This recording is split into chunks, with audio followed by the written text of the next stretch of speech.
Welcome to Trading the Trend on this Wednesday, the 9th of August 2023. Now, just to remind ourselves as to why we do this, Trading the Trend is an opportunity to get onto a trend that seems now to be in place, and we'll tell you how to trade this with safety, stop losses, and a position to give you the best risk to reward you can get.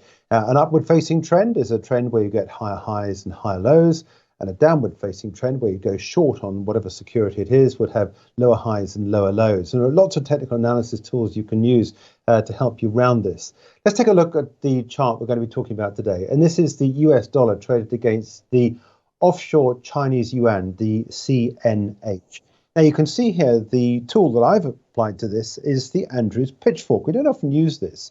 I have here at the bottom the MACD, the Moving Average Convergence Divergence Indicator, which I have in all my charts, which gives me an indication of sort of direction of travel that we're in. And this is pointing up, which gives me some sort of hope that we've got a trend in place on the way up now.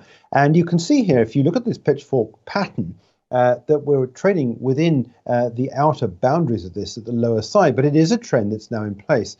And I brought this to attention of you because I wanted to show you this higher high that we had yesterday. The candle high that we had took us up there to levels not seen since the 7th of July. Now, the Andrews pitchfork is drawn from the low point here to the swing high we have on the 19th of July, which is what we've just passed, and the low point down here, which is lower than the lowest point of the Andrews pitchfork we had back on the 14th of July. So we've got this little bit of a trend in place. Now, the way to trade this is, to my mind, relatively simple.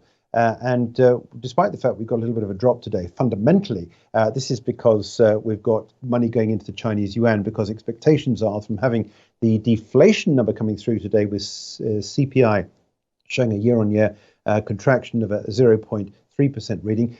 Producer prices was down a whopping 4.4% year-on-year, so factory gate prices are down heavily. But we've got Chinese deflation back for the first time since February 2021. So the Chinese authorities widely expected to come in, which I think is one of the reasons why we've had money coming out of the dollar and going into the Chinese yuan today. Didn't quite break this line of support down here, this red line. So I'm wanting to go long on this. And if you're long on this trend, which is in place, we've got these higher highs and higher lows.